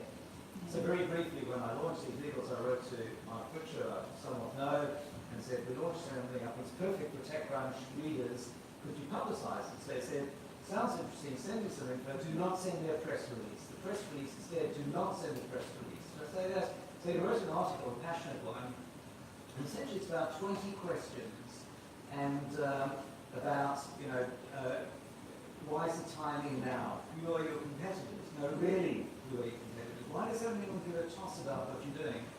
It was really good. So I wrote back saying, I'll get back to you over the weekend. And it took me literally 3 months to write back to him. And I redid my website 3 times. And whenever I look at the pitch deck, the problem is the pitch deck always explains how clever the people are, but nobody cares. They just want to know what your solution is. So my website firstly said, legal automation or the smartest legal. Nobody cares about legals. They just I want to get investment without this a fast way to do it running around. So I really recommend it for both the pitch deck, but I also loved your presentation, which is you're only going to build it after people have given you money for it. So normally you build it and then you go and get investment. You've turned it around. So you've established that people want it. Take mine. So just on that manage, link to payers and I just tried to get people. I just tried to give you 50 quid on your website. You have to build it first. Yeah. Sorry. The ultimate in the building only after people wanted is my favourite is ITV when I was doing just after BBC iPlayer. They launched this ITV downloads or something. You could buy ITV shows, and I think it was the CEO's dream that was going to change the business model. They spent more than £1 million building it. Took it more than a year. It was live for about 4 months, and they killed it because no one ever clicked the download button. And my take was for £12.50 they could have stuck a button on the website that says buy. And if you clicked it, it would say, if enough of you click this button, we'll go build the download function. And they would have discovered nobody wanted it before they built it. And that, I think, is the essence of what's being said here, which is before you spend lots of money building stuff, figure out that people truly want it rather than it's just a clever idea that, I think for engineers they like building stuff, but the least that you build is successful, not the most that you build. Is what I get from the So. And it's probably also true that it's kind of how you present what it is you do as well, so how you say it. So you might find that knocking on doors and saying, this is what we do, your example, we have an automated legal process for investment, isn't the right way of saying it. You might get knocked back, but that doesn't mean that you've got the wrong product per se. It might mean that you've just not really established the right way of selling it. So that, I think I've personally been involved in a business for over 11 years that's had that issue. So if you need advice on that, yeah. You had a question? I was just going to reiterate, and the point is totally valid. We developed an application, probably a concept from 10 years ago, launched it about 4 years ago. And after a while, we discovered that people were only using 30% of it. And we had these fantastic visions of all Was these it Microsoft Office? As far away from Microsoft as you can get, absolutely as far away as possible. But people were using the simple components, the ultimately uber simple, which we thought that's not flashy enough to get anyone's attention. So once we focused on that, we helped to identify our market. We're doing so much better now. And the interesting mission, just talking to you guys, it's almost like a petri dish, I think now. We've got an opportunity to take that 30% and have a closer look at exactly what people are using in that now, and refine and refocus our efforts on that, which is an interesting point going forward. Shall we be keeping our network updated with this? Certainly, I was desubscribed from your newsletter, but I'm sure I'm going to be resubscribed. You're going to put the £50 in? Could be, yeah, could be. Was there another question? Yeah, I mean, all-sided arguments. Loads of good stuff said tonight. A lot of resonance, SEIS stuff, great. Build light, absolutely. It's super focused. I have become world leading. Well, it's going to be probably a lens issue. Once that theme's focused right down, you could well be as a legal lead. So I think that's probably the methodology. One of the things that hasn't been discussed tonight is market. Often people have a product that actually be a platform. And it could go into different sectors, but there are big issues moving between sectors. Yeah. I can remember a nuclear company, well, taking the nuclear, guess what? They're not going into that sector anymore. We just haven't talked about that dialogue of sectors. I was interested to throw out the med tech, and a bit about that one. Whoa, how long do you think it's going to take to get medical devices to market? So, regulations and all. Might be interesting just to hear from you guys about sectors regulatory landscapes and kind of strategic plot from a platform to, you know, kind of, if you like minimum viable product, maybe minimum viable distance to market if you've got a platform. I think it'd be better if you sit around to it for me. I give up on that one to pass. If I can just say something, we have a co-investor. He's in the pharmaceutical industry and he's a sort of a biochemist. And what you'll find is there are a lot of drugs out there on the shelves, and what they do is they reposition those drugs. And so what you don't need to do is go back into rodent testing, clinical trials, or the sort of the FDA or whatever it may be requirements. And coming back to platforms and software, again, going back to Arden Volt, I suppose, what we end up building, yes, is a platform which allows you to prepare research and development tax credit claims, initially aimed at businesses directly, but can also be partnered up with accountancy firms, etc. But most importantly, what we also had is a lot of data. In essence, what we ended up with is a copy of your zero account, in essence. And what can we do with that? And what can we do with this prediction that we have of exactly how much you can claim R&D tax credits? And then it dawned upon me that actually what I could do is not just reposition myself from an R&D perspective, but from a funding perspective as well. Where, hold on, if we know how much money you're going to claim back by month 6, in month 14 or 15 if you follow me, and if I can draw that down sooner, suddenly we become a company that helps you in essence, draw funding into the company, and do we become a lending provider? And we have had investors, one in Manchester actually, who wouldn't invest with an equity perspective. But what he said is, sure, go and get some investment, but we'll throw a lending book at you, so that you can then lend money against this R&D tax credit. So I suppose it's a good point actually, repositioning your product, and we've seen the first sort of instances of it. And I take the example of repositioning drugs actually, where you've already tested it, can you pick it up and stick it into another market really very quickly? Yeah, I have a different view to an extent. So I think it's a really interesting macro question because it's such a broad question. There's a great book called Just One Thing. I don't know if you've seen it. It's a yellow book actually, black. But it basically says, you know, do one thing really well first. And it talks about mastery. It says you need about 50,000 hours to get that one thing just right. And once you've got that one thing really well done, have you got a business that you can build off the back of it? Now, if that one thing then opens up for other opportunities in pharma from tax or in agri from medtech, great. You've got the opportunity to what the Americans would say pivot. Yeah, and you pivot and you open up a whole new opportunity for yourself. But then, to me, it's that on the cap table wondering what you're doing with your day. My concern would be about management bandwidth. And how do you go from bootstrapping your business to running 6 or 7 or 8 different vertical products? Are you actually going to get any one of them away with any real value and create the best product in the market for the customer? And I think it's really hard once you go out and hire 7 or 8 MDs for each of the different verticals and the whole operations team behind you. So my view is when you're in the seed and pre-Series A, Series A stage of growth, is be laser focused on that one product and get it absolutely nailed. Win the market as best you can there. Don't scout opportunities along the way, but it's easy to get distracted by the glittering lights of the possible ambitions of what could be. I would just say stick to your knitting and get your products to a higher value, and other people that need you will come and pick it up and move it into different opportunities.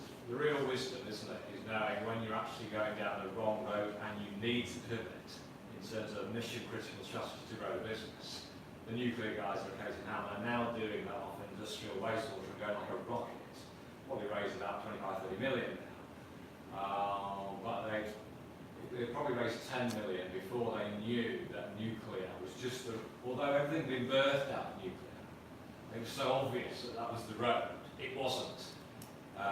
When you actually washed out their extra experience against it. I mean, it's not rocket science, is it? I suppose when you look at it objectively tonight, you say the nuclear industry, innovation, what clock's being and so on. So I guess that's the wisdom point, isn't it? When do you have to pivot on a mission critical trajectory versus when do you not pivot because that's just the wrong time, you need to go and make your money first. Yeah, I agree with that, and I think sometimes that occurs because of macro events externally outside your control. So I would hazard that you wouldn't build that into the business plan. So something's happened out of control, left field, and then you have to react to that market movement. But I agree, you have to be brave and take that decision. There's no point in trying to make something fit that doesn't fit. And the pivot word comes from America because it's off the back of companies that are failing. Right, so the Americans came up with this idea of great being able to pivot you out of a failing position. But they're not scared to admit that it's failing. I think the culture in Europe is far more, oh well, if it's failing, and no very brave standing up saying I've run a failed business. It's kind of taboo here, whereas in the US it's like, great, what do we learn from that and where do we pivot to go and be successful going forward? Yeah, I agree 100%. I agree with you, Matt. I think you had a question. Yeah. So assuming that the early growth stage, not just kind of pie in the sky idea, what's your experience of the kind of stumbling blocks of the stage in trying to raise Series A? What they're falling down on? So this is early growth, raising Series A. What are the stumbling blocks? So we saw, like, see legals, you get all the documentation in place, you get all your tax you get all some legal sorted out. You know, if you've got a plan generating revenue, what do you see when people what's the best plans? One thing that you notice when you think about raising Series A is some of the things that we've seen is people focus too much on raising Series A before they raise the seed. So you'll find people going back, well actually I'm just going to start a funding round, what we're going to do for Series A. And it's making sure that if you are raising, you're focusing on what you're going to spend, how you spend the money first time, to make sure when you're in Series A you're in a prime position to be able to get that investment, instead of thinking about thinking 2 stages ahead of yourself and then not spending the money correctly the first time round and getting to that next stage unprepared. So my take is that you come across a different investor profile, and in the early stages, nobody knows whether your AI bicycle mock is a brilliant idea or a stupid idea. So people are investing based on the lifestyle, the hype, the founder, being part of it, the SEIS and so on. But later on, the whole point of the Series A is the metrics are now going to show whether it's growth or not. And the companies that get the funds investing now have a duty to their LPs and so on, so they are going to look at it based on actual traction. And I think there's a chasm in between, and when I see people looking at how much they're looking to raise, I think when I hear people say I'm looking to raise to get me to launch, actually that's the worst place to raise to, because I think there are 2 good places to raise. Well before launch, before anything's proved one way or the other, you can get a few £100,000 based on this idea. And then you launch, and inevitably, unless rare exception, it doesn't immediately take off. It takes, at this point, in fact, you prove that it's not taking off because the data is shown. You don't have a million people on the site, at sales of £500, whatever it is. So this is a bad time to raise. And the next good time to raise is finding when you've got your product market fit, if you want to keep using that term, and you've now got traction and revenue and so on. So, you should be raising either a small amount to get you to the maximum height point to raise past your launch, or well past that and spend modestly to make it past launch. But I think the key thing when you get to your Series A is you realize the audience you're playing to with your pitch deck and the due diligence on it is completely different to, hey, that sounds really cool, I'm in for 20K, do you have any deal docs to send me? Can I get a certificate? Can I get my SEIs this tax year? I'm in. Versus, let's spend 3 months and on DD and send me, your financials for the next 5 years. I think to add to that, in my experience, irrespective of when or where, which part of the business model or journey that you're raising, you should never forget that you need to raise them. You need to make investment of time investing time to help you to the next race. So what I mean by that is, if you've just completed the seed round, you should never forget that, hold on a second, I will run out of money. And I do need to help sort of plan for a Series A. Because by the time you run out of money and you've got a product and you start pitching for Series A and you knock on the doors with VCs and it's actually you don't have any traction. If you've planned for that and spent the money wisely, for example, then you will have a better chance and a better opportunity to to raise a Series A, and I think that's certainly some advice that I've had when I've been speaking to advisors. The other thing I've done is I've actually knocked on the doors of VCs and said, hey, if I was raising the Series A, what would you like to see? Okay, and they'll then say, actually, we want traction, ARR, MRR, and just throw everything at you really. And then what you've got to do is have enough conversations with different VCs and find the common denominator to try and accommodate as many VCs as possible. What you can't do is put your eggs all in one basket and just assume that just because you've ticked all the boxes, the VC is going to invest because Brexit might happen, for example. So the idea is, in my opinion, and this is advice I've had from advisors who are on our board and have successfully exited sort of tax accountancy platforms, and that's another sort of benefit for RD Bob really. We're already speaking to people who have already experienced all of this, and that's quite important. It's going to the people who've done it, going to the people who failed, speaking to the people you need the money from, and doing it well before you need it. Because due diligence takes 3, 6, 4. Our DD took about 4 months, and then it's just a C plan, and I'm sure from Series A it's going to take at least 4 months and a day. So it just gets more and more difficult. Please excuse me if I missed the last train to London. It's okay. Thank you.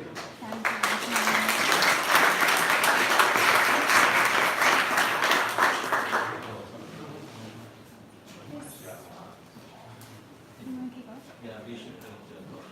Okay, is there any more questions or comments from you guys? Anything else you want? A burning question? Any examples yourself that you want to just pitch out there? I'm going for a drink after lunch. Good point. Anybody else that wants a good club to go to? Not one each side, but one says it's going to go. What's next, Welsh? You've got Dutton's on one side and you've got Sloan next door, so it's good because there's not 2 places you're not going to get right. You've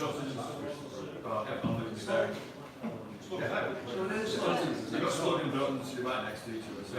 Manash, do you want to close this or do you want me to close it? Oh, you can. Okay.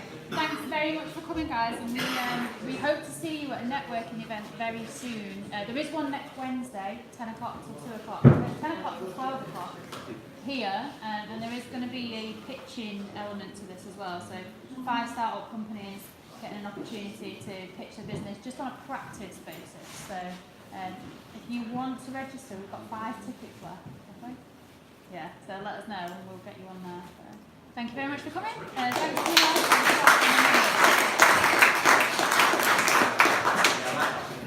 you. Did it go all the way? Yeah, I put you in. I will just get.